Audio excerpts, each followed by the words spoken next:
மீனராசி. குரு அருளும் சுக்கிர அருளும் கொண்ட மீனராசி அன்பர்களே. ஏன்னா இந்த சுயநலவாதியாக இருக்கக்கூடிய உலகத்துல பொதுநலவாதியாக இருக்கக்கூடியவர்கள் இந்த மீனராசி அன்பர்கள். அப்போ இந்த பொதுநலவாதிகளுக்குன்னு எந்த ஆசையுமே கிடையாதா? நிறைய இருக்கு. ஆனா அத வெளிய சொல்லிக்கிறதே கிடையாது இந்த மீனராசி அன்பர்கள். வெளிய ஒரு சொட்டு கூட சொல்ல மாட்டாங்க. ஏன்னா அவ்வளவு நல்லவங்க இந்த மீனராசி அன்பர்கள். அகப்பட்டவனுக்குன்னு ஒரு பிரச்சனை ஏற்படும். அதாவது அகப்பட்டவனா நிறைய பேர் போயிட்டு இருப்பாங்க. திடீர்னு ஒருத்தவங்களை புடிச்சு இழுப்பாங்க. அவன் தான் அகப்பட்டவன். அதுல கோடீஸ்வரன் ஆகுறவனும் இருப்பான், பிரச்சனையை சந்திக்கிறவனும் இருப்பான்.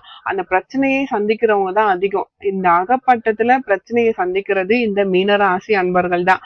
இப்படிப்பட்ட மீனராசி அன்பர்கள் ஏன் பிறந்தோம்? எத்தனையோ ராசி இருக்கும்போது எதுக்காக மீனராசியில பிறந்தோம் அப்படின்னு ரொம்ப ஃபீல் பண்றீங்க. கவலைப்படாதீங்க. இது வரைக்கும் உங்க ஃபீலிங்ஸ் எது வேணா இருக்கட்டும். இனிமே உங்களுக்கு ஃபீலிங்ஸே தேவையில்லை. என்ன காரணம் அப்படின்னா, தெய்வ பிறவிகள் மட்டும்தான் மீனராசியில பிறப்பாங்க. உண்மைதாங்க. ஒரு எல்லாரையுமே புரிந்து வைத்து இருக்கக்கூடியவங்கன்னு சொல்லுவாங்க. எவ்வளவு வந்தாலும் தாங்கக்கூடியவர்கள்னு சொல்லுவாங்க. இவங்கதான் இந்த மீனராசி அன்பர்கள். என்ன வாங்கினாலும் தாங்குறாருன்னு சொல்றாங்க இல்லையா? அதுதான் மீனராசி. இந்த மீனராசி கிட்ட இருக்க ஒரே ஒரு மைனஸ் எல்லாரும் புடிச்சுக்கிறாங்க. என்னன்னா, நம்ம கிட்ட அவ்வளவு அறிவு, அவ்வளவு ஆற்றல் எல்லாமே இருந்தாலும் கனப்பொழுதுல எது செய்யணும்னு தெரியாம நீங்க தவிப்பீங்க. அப்ப இன்னொருத்தர் உதவி நமக்கு வேணும் அப்படின்னு நினைக்கிறீங்க பாருங்க. அதுலதான் மைனஸ். ஏன்னா புதன் உங்களுக்கு நீசம். அதனால என்ன ஆகுதுன்னா, யாராவது ஒருத்தவங்க நமக்கு உதவி செய்ய வேண்டிய கட்டாயத்துக்கு வந்துடுது. யாருக்கும் தெரியாம ஒரு விஷயத்த செஞ்சிடணும்னு நினைச்சா நம்ம செய்தி மட்டும் எப்படி வெளியே ரகசியம் தெரிய வருதுன்னே தெரியாது. அதுக்கும் காரணம் இருக்கு. ஏன்னா உங்களுடைய அறிவின் வளர்ச்சி மத்தவங்களுக்கு தெரிஞ்சிருது. அதாவது மத்தவங்க எல்லாம் எதை செய்யறாங்கன்னு யோசிக்க கூட முடியாது. ஆனா நீங்க இதுதான் செய்றீங்கன்னு மத்தவங்க யோசிச்சிருவாங்க. அவங்க யோசனை கரெக்டா இருக்கும். ஏன்னா நல்லவங்களுக்கு பொய் சொல்ல தெரியாது, திருட தெரியாது. திருடினாலும் மாட்டிக்குவாங்க. அப்போ இந்த மீனராசி அன்பர்கள் இந்த வழியில தான் போகணும்னு மத்தவங்க ஜட்ஜ் பண்ணி வச்சிடுறாங்க. புதன் வேற உங்களுக்கு நீசம். அப்போ உங்களுடைய பாராட்ட மத்தவங்க வாங்கிட்டு போறத நீங்களே விட்டு கொடுத்துருவீங்க. அதாவது கஷ்டப்பட்டு ஒரு விஷயம் நீங்க செஞ்சா கூட இன்னொருத்தர் நான் தான் இந்த விஷயத்த செஞ்சேன் அப்படின்னு சொல்லிடுவாங்க. இது மாதிரி கஷ்டப்பட்டு ஒருத்தவங்க ஒரு சட்டத்தை ஏற்றும் போது இன்னொருத்தர் நான் தான் இந்த சட்டத்தை கொண்டு வந்தேன்.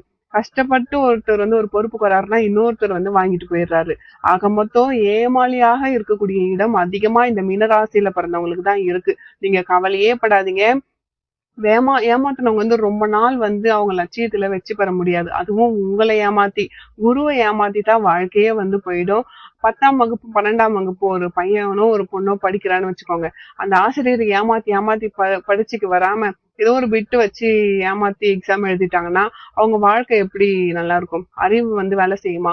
ஒரு நாள் அந்த வாத்தியார்கிட்ட கூனி குறுக்கி நிக்கணும். அதுவே அந்த ஆசிரியருக்கு உண்மையா இருந்த ஒரு பையன் இருக்கானா அவனுடைய வாழ்க்கை சிறப்பாகவே இருக்கும். அதே மாதிரிதான் மீனராசியை ஏமாத்திட்டு ஒருத்தவங்க நல்லா வாழ்ந்துட முடியுமா? கிடையவே கிடையாது. ஆனா மீனராசிக்கு இருந்தாலுமே வழி, நம்மள ஏமாத்திட்டாங்களே, நமக்கு இவ்வளவு தெரிஞ்சும் ஒரு விஷயத்தை செயல்படுத்த முடியாம தவிக்கிறோமே, எதுக்காக இந்த மீனராசியில பிறந்தோம் அப்படின்ற ஃபீலிங்.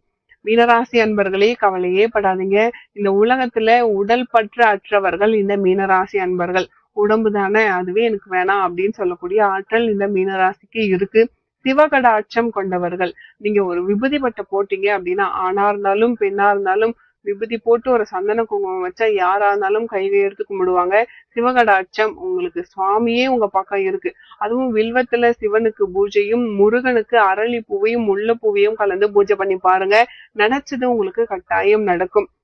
சஷ்டி விரதமும் கிருத்திகை விரதமும் தொடர்ந்து ஒரு 7ல இருந்து 9 மாதம் இருந்து பாருங்க. வளர்ச்சியின் உச்சத்தை உங்களால பார்க்க முடியும். குரு அருள் உங்களுக்கு இருக்கு. மத்தவங்க உதாசீனப்படுத்துறதுக்காக நம்ம ஃபீல் பண்ண முடியுமா? எதுக்காக மீன ராசியில பிறந்தோம்னு நீங்க கேட்கலாமா? Don't worry. ஏன்னா மீனராசியில பிறந்தவங்களுக்கு உடல் பற்று கிடையவே கிடையாது. அழியக்கூடிய உடலை விட வாழக்கூடிய ஆன்மாவுக்கு பவர் அதிகம் அப்படின்னு நினைக்கக்கூடியவங்க மீனராசி அன்பர்கள். உண்மையா இல்லையா? நீங்களே சொல்லுங்க. அப்போ அது மட்டும் கிடையாது. இந்த மீனராசியின் இன்னொரு பலமும் இருக்கு. அதுவும் நீங்க தெரிஞ்சுக்கணும். நம்மளும் வறுமைக்கு போக கூடாது, மத்தவங்களும் வறுமையில வாழக்கூடாது. பக்கத்துல இருக்காங்க, ரொம்ப கஷ்டப்படுறாங்க, அவங்களுக்கு ஃபர்ஸ்ட் போயிட்டு நீ முதல்ல சாப்பிட்டியா, நல்லா இருக்கியா அப்படின்னு சொல்லக்கூடிய மனசு மீனராசிக்கு மட்டும்தான் இருக்கு. வறுமையில இருக்கவங்க யாரை பார்த்தாலும் பாவம் அப்படின்னு நினைக்கக்கூடியவங்க இந்த மீனராசி அன்பர்கள். வறுமையை கண்டு பயப்படக்கூடியவங்க. அந்த வறுமை நமக்கு வந்துடக்கூடாது. வறுமைனா சாப்பாடு காசு கிடையாது, சந்தோஷமும் வறுமைதான். பல பேர் வந்து சந்தோஷமே இல்லாம இருப்பாங்க. பல கோடிக்கு அதிபதியா கூட இருப்பாங்க. ஆனா வந்து அங்க சந்தோஷம் இருக்காது. சந்தோஷம் வறுமையில் இருக்கும். சந்தோஷமே இல்லாம கூட இருக்கும். வருமா வருமா வருமா அப்படின்ற மாதிரி இருக்கும். அப்போ இந்த மீனராசி அன்பர்களை பொறுத்த வரைக்கும் ஒரு சந்தோஷம் இல்லைன்னா ஒரு சங்கடத்துக்கு போயிடுவாங்க. பதவி பட்டம் அதெல்லாம் இருந்து என்னங்க பிரயோஜனம், ஒண்ணுமே வந்து கிடையாது இல்லைங்களா? அந்த வறுமை யாருக்குமே வரக்கூடாதுன்னு நினைக்கிறவங்க இந்த மீனராசி அன்பர்கள். இப்போ வந்து நீங்க சொல்லுங்க, நீங்க வந்து ஏன் மீனராசியில பிறந்தன்னு ஃபீல் பண்ணவே பண்ணாதீங்க. இந்த எண்ணம் யாருக்கு வரும்னா வறுமையை ஒழிக்கணும் அப்படின்னு நினைப்பீங்க. நீங்க வாழ்றதுக்கான அர்த்தம் இருக்கு. அது நீங்க என்னைக்குதான் புரிஞ்சுக்க போறீங்கன்னு தெரியல. நீங்க பல பேருக்கு அர்த்தமுள்ளவராய் தான் இன்னைக்கும் நீங்க வாழ்ந்துகிட்டு இருக்கீங்க. பல பேருடைய வாழ்க்கையில இந்த மீனராசி அன்பர்கள் நல்லது செய்றீங்க. உங்களுடைய மனசாட்சிப்படி வறுமை ஒழியணும் அப்படின்னு நீங்க நினைக்கிறீங்க. புலமை பெற்றவர்கள். கண்டிப்பா மீனராசிக்கு ஒரு கலை தெரியும். அது அரசியலா இருக்கட்டும், பேச்சாற்றலா இருக்கட்டும், செயலாற்றலா இருக்கட்டும், ஓவியமா இருக்கட்டும், பாடுறதா இருக்கட்டும், ஆடுறதா இருக்கட்டும், கண்டிப்பா மீனராசிக்கு ஒரு கலை தெரிஞ்சிருக்கணும். அப்படி கலை தெரிந்தும் உங்களால வெற்றி பெற முடியலன்னா உங்க ஜாதகத்துல சூட்சமம் இருக்கும். அதை நீங்க கண்டுபிடிச்சுக்கணும். உங்களுக்கு ஒரு கெப்பாசிட்டி இருக்கு. அதை வந்து பயன்படுத்தி வந்துருங்க. நடுவுல வந்து ஸ்டக் ஆயிட்டீங்கன்னா திரும்ப அந்த கெப்பாசிட்டியை ஏத்தி ஆகணும். ஏசி இருக்குன்னா ஏசில கெப்பாசிட்டி போயிடுச்சு அப்படின்னு சொல்றாங்க இல்லையா? கூலிங் கம்மியா வருது பிரச்சனை. அது என்னன்னே பல பேருக்கு வந்து தெரியாது. அதை மாத்தின உடனே வந்து சரியாயிடும். அதே மாதிரிதான் மீனராசி அன்பர்களுக்கு தன்னுடைய நிலையில அடிக்கடி ஒரு தடுமாற்றம் ஏற்படுற மாதிரி இருக்கும். ஒரு வெற்றிக்கு வந்த உடனே வந்து உங்களுடைய வெற்றியை மத்தவங்க எடுத்துட்டு போயிடுவாங்க. உங்களை நம்பி நீங்க ஒருத்தவங்களை நம்பி இருப்பீங்க. ஆனா அவங்க உங்ககிட்ட வந்து ஆட்டையை போட்டுட்டு போயிடுவாங்க. ஏமாத்தினதே உங்களுக்கு தெரியாது. இந்த இடத்துலதான் வந்து நீங்க மீண்டும் மீண்டும் அதை சரி செஞ்சுக்கிட்டே இருக்கணும். ஒரு வசீகரத்தை இந்த மீனராசி அன்பர்கள் ஏற்படுத்திட்டே இருக்கணும். வசீகரம் குறையவே கூடாது. யாரையும் நம்பவும் கூடாது. அதுவும் பக்கத்துல இருக்கவங்கள சுத்தமா நம்ப கூடாது மீனராசி அன்பர்கள். பக்கத்துல இருக்கவங்கள நம்பினாலே ஒரு பெரிய பிரச்சனை தான். இப்படிப்பட்ட இந்த மீனராசி அன்பர்களுக்கு கண்டிப்பா கலை சம்பந்தப்பட்ட விஷயம் உள்ள இருக்கும். கலை தாகம், கலை கனவு அது நிறைவேறும். அந்த வழியில வாங்க, கண்டிப்பா வெற்றி கிடைக்கும் மீனராசி அன்பர்களுக்கு. இப்போ இன்னொரு விஷயமும் நான் உங்களுக்கு சொல்றேன். மீனராசி அன்பர்களுக்கு எந்த தொழில் பண்ணாலும் விருத்தி அடையும். ஆனா தொழில லாபத்தை பார்க்காம சர்வீஸ் மைண்ட்ல நீங்க பண்ணணும். அப்பதான் வந்து உங்களுக்கு லாபம் கிடைக்கும். அது என்ன, சேவை பண்ணா எப்படி நமக்கு லாபம் வரும் அப்படின்றது கிடையாது. சந்தோஷப்படுத்தணும், நீங்க சேவை பண்ணணும், லாபம் தானா வரும். இதுதான் மீன ராசியின் தத்துவம். விதியை வெல்லக்கூடிய ராசியும் இந்த மீன ராசி தான்.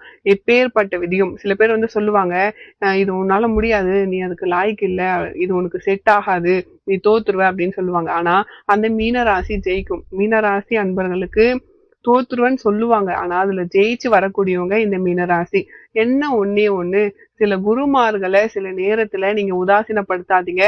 குரு சப்போர்ட் உங்களுக்கு முழுசா வேணும். யாராவது ஒரு குரு வேணும். அவங்க சொல்றதுதான் வந்து நீங்க கேட்கணும். அந்த குருமார்களின் சப்போர்ட் உங்களுக்கு கிடைச்சிருச்சுன்னா நீங்க எங்கேயோ போயிடுவீங்க. அப்போ போற இடம் எல்லாம் உங்களுக்கு வெற்றி. விதியை வெல்லக்கூடிய ராசி. விதியை மதியாய் வெல்லலாம். நீங்க செய்யும் புண்ணியத்தால் வெல்லலாம். அப்போ புண்ணியத்தை என்னைக்கும் நீங்க தடுக்க வேணாம். என்ன செய்றீங்களோ அதை செஞ்சுக்கிட்டே இருங்க. அந்த விதியே உங்களை கண்டு பயப்படும். மீனத்தை கண்டு கட்டாயம் பயப்படும். ஏன்னா இந்த மீனம் அப்படின்னாலே வந்து ஒரு அருமையான ஒரு ராசி. கட்டுகள்ல இருந்து விடுபடக்கூடியவர்கள் இந்த மீனராசி அன்பர்கள். செய்வின கோளாறு எது வச்சாலும் உங்களுக்கு ஒன்னும் செய்யாது. திருச்செந்தூர் செந்திலாண்டவர் துணை உங்களுக்கு உண்டு. அவசியம் நீங்க ஒரு முறை திருச்செந்தூர் போயிட்டு வந்துடுங்க. சத்ரு சம்ஹார பூஜை அப்படின்னு சொல்லுவாங்க. அவசியம் நீங்க வந்து செய்யுங்க. பெரிய பிரச்சனையில இருக்கவங்க, வியாபாரத்துல இருக்கவங்க, தொழில்ல இருக்கவங்க, அரசியல்ல இருக்கவங்க, கலைத்துறையில் ஜாம்பவான்கள் நிறைய பேருங்க வந்து இந்த சத்ரு சம்ஹார பூஜையை நீங்க செய்யுங்க. இல்ல நான் வந்து சிம்பிளா இருக்கேன் அப்படின்னா 10 பேர் மீனராசி அன்பர்கள் தெரிஞ்சவங்க சேர்ந்து செய்யுங்க. இல்ல ஒரு 5 பேர் சேர்ந்து செய்யுங்க. தப்பே கிடையாது. சத்ரு சம்ஹாரம்னா எதிரி ஏதாவது வந்து தப்பு பண்ணாலோ இல்ல நமக்கு ஏதாவது செய்வினை வச்சிருந்தாலோ அது நமக்கு வந்து விலகிடும். செய்வினை அப்படிலாம் உண்மையா கேட்பீங்க. ஆனா கண்டிப்பா அது உண்மைதான். செய்வினை வந்து பொய் கிடையவே கிடையாது. உண்மைதான். அதை நீங்க வந்து தெரிஞ்சுக்கணும். ஆனா நீங்க நினைக்கிற மாதிரி செய்வினை கிடையாது. ஒருத்தவங்க பேரை எழுதி அவங்களுக்கு மை வைக்கிறது அதெல்லாம் எனக்கு தெரியாது. ஆனா வந்து ஒருத்தவங்க அழியணும்னு ஒருத்தவங்க நினைச்சாலே அவங்க அழிய வாய் இருக்கு. அதாவது அவங்களுடைய விதி குறையும் போது அதுக்காக சில மந்திரங்கள் எடுத்துப்பாங்க. மந்திரம் வந்து ஒருத்தவங்களை வளரவும் வைக்கும், வாழவும் வைக்கும். எடுக்கிறவங்களை பொறுத்து. கெட்ட மந்திரத்தை எடுத்தா அவங்களே வந்து அழிச்சிடும். யார் அழியணும்னு நினைக்கிறாங்களோ அவங்களே வந்து அழிஞ்சிடுவாங்க. அதுக்காக தான் இந்த பூஜையை கூட நீங்க ட்ரை பண்ணலாம். கண்டிப்பா மீனராசி அன்பர்களுக்கு நல்ல ஒரு மாற்றம் ஏற்படும். நிச்சயமா சகல செல்வங்களும் உங்களுக்கு கிடைக்கும். மீனராசி அன்பர்களே கவலைப்படாதீங்க. உங்களுக்கான கட்டுகள் எல்லாமே விலகும். எத்தனை கட்டு யார் போட்டாலும் உங்களுக்கு சங்கடங்களை தீர்த்து வைப்பார். நீங்க விநாயகரை வழிபாடு பண்ணுங்க. சங்கடஹர சதுர்த்தியில ஒரு சூர தேங்காய் நீங்க உடைக்கலாம். அது உங்களுக்கு மிகவும் சிறப்பு. கண்டிப்பா சங்கடங்கள் உங்களுக்கு தீரும். உங்க குடும்பத்துல 5 பேர் இருந்தா 5 சூரக்காய் நீங்க உடைக்கலாம். ஒரு சங்கடகர சதுர்த்தியை எடுத்துக்கோங்க. 7ல இருந்து 9 மாதம் நீங்க சங்கடகர சதுர்த்தி விரதம் இருந்துங்க. நீங்க எந்த விரதம் நீங்க எதுக்காக எந்த காரியம் நடக்கணும் அப்படின்னு நீங்க விரதம் இருக்கீங்களோ அந்த காரியம் அந்த 7 மாதத்துக்குள்ள நடக்கும். விரதத்தை முடிச்சுட்டு சூரக்காய் உடைங்க. 9, 11, 3 இல்ல 1 கூட நீங்க உடைங்க. கண்டிப்பா உங்க வாழ்க்கையில நல்லது நடக்கும். நினைக்கிற காரியம் நடக்கும். இதுல எந்த மாற்றமும் கிடையாது. அரசாங்க செயல்கள்ல உங்களால வெற்றி பெற முடியும். கடைசி நேரத்துல உங்களுக்கு வெற்றி கிடைக்கும். ஏன்னா இந்த மீன ராசியில இருக்கவங்க உங்களுக்கு லாஸ்ட் வரைக்கும் ஒரு சோதனை இருக்கும். வேணாம் இதை விட்டு வெளியே வந்துடலாம் அப்படின்னு கூட தோணும். இது என்ன இவ்வளவு தூரம் இழுத்துட்டு போகுதுன்னு. ஆனா கடைசி நேரத்துல அந்த அரசாங்க காரியங்கள் உங்களுக்கு வெற்றி அடையும். இது உண்மைங்க. மீனராசி அன்பர்கள் தயவு செய்து நீங்க எங்க போனாலும் புகழ், பெயர், பெருமை அடைய முடியும். இது மீனராசிக்கே உரித்தான ஒரு விஷயம். இதை நீங்க புரிஞ்சுக்கோங்க. மீனராசிக்கு இருக்க ஒரே பிரச்சனை என்னன்னா காசு பிரச்சனை. இந்த காசு கிடைக்கும் பொழுது அதிகமா செலவு பண்ணிடுவீங்க. இன்வெஸ்ட்மெண்ட்ல நிறைய போட்டுருவீங்க. அதுலதான் நிறைய பேர் மொழி பிதுங்கி நிக்கிறது. பார்த்து செலவு பண்ணுங்க. உங்களுக்கு கடவுள் 10,000 ரூபாய் கொடுக்குறாருன்னா 10 வருஷத்துக்கு கொடுத்துருக்காரு. அதை 10 நாள்ல நீங்க செலவு பண்ணக்கூடாது. அதே மாதிரி உங்ககிட்ட இருக்குன்னு யாருக்கிட்டையும் காமிச்சிக்கவே காமிக்காதீங்க. இருக்கிற வரைக்கும் உங்ககிட்ட வாங்கிட்டு எல்லாரும் அப்படியே பாதியிலே விட்டுட்டு போயிடுவாங்க. மீனராசி அன்பர்கள் நிறைய இடத்துல தனித்து செயல்படுற மாதிரி ஆகிடும். யாருமே இல்லாத போல இருப்பீங்க. சோ ஒண்ணுமே இல்ல அப்படின்னா கூட இருக்குன்னு மத்தவங்க கிட்ட காட்டிக்கிட்டே இருக்கணும். அப்பதான் உங்களால முன்னுக்கு வர முடியும், வெற்றிக்கு வர முடியும். இதுதான் மீனராசி. மீனராசி அன்பர்கள் இருப்பதை கொண்டு சிறப்பாக வாழக்கூடியவர்கள். உண்மை இல்லைன்னா கூட இருக்கிற மாதிரி செயலாற்றணும். அவசியமா நீங்க திருச்செந்தூர் முருகப்பெருமானை பாருங்க. மீனராசிக்கு குரு அருள் கண்டிப்பா தேவை. ஒரு குருமாரை தேர்ந்தெடுத்து அவங்களுடைய அன்புக்கு பாத்திரமாவுங்க. முடிஞ்சா அவங்க வீட்டுக்கு ஒரு குருமாரை கூப்பிட்டு பாத பூஜை பண்ணி அவங்க கிட்ட ஆசீர்வாதம் பண்ணுங்க. வாய்ப்பு கிடைச்சா ஒரு முறை இந்த சன்னிதானம் மடாதிபதி எல்லாம் போயிட்டு வாங்க. உங்களுக்கு யாரை பிடிக்குதோ அவங்கள நீங்க பண்ணலாம். ஏன்னா சிவத்தொண்டு ஆற்றக்கூடியவர்கள் யாரை வேணாலும் நீங்க தரிசனம் பண்ணலாம். சிவனையே சரணாகதி ஆகக்கூடிய சிவனடியாரை தரிசனம் பண்ணுங்க. சிவத்தொண்டு நிறைய செய்யுங்க. திகட்டாத இன்பம் உங்களுக்கு கிடைக்கும். ஈசன் இருக்கும் இடத்துல எல்லாமே சேரும். ஈசன் இருக்கும் இடத்துல எல்லாவும் உங்களுக்கு துன்பம் வரவே வராது. ஈசனை நீங்க நிறுத்தி வைக்கணும். புத்தியில நிறுத்தி வைக்கணும். மனதுல நிறுத்தி வைக்கணும். மீனராசி அன்பர்களே, இதுதான் ஈசனை நிறுத்தியவர்கள் அவங்களுக்கு நல்லது நடக்கும். உங்களுக்கு மீனராசி அன்பர்களுக்கு ஒரே பலன் ஈசன் தான். சிவ பூஜை நிறைய பண்ணுங்க. இந்த மீனராசி அன்பர்களுக்கு இந்த பதிவு ரொம்பவே பயனுள்ளதா இருந்திருக்கும். வீடியோ பிடிச்சிருந்தா மறக்காம நம்ம சேனலை சப்ஸ்கிரைப் பண்ணி வச்சுக்கோங்க. அடுத்த ஒரு நல்ல பதிவில் உங்களை மீண்டும் சந்திக்கிறேன். மேலும் உங்க வாழ்க்கையில நீங்கள் சீரும் சிறப்போடும் செல்வ செழிப்போடும் வாழ நானும் இறைவனை பிரார்த்திக்கிறேன். நன்றி.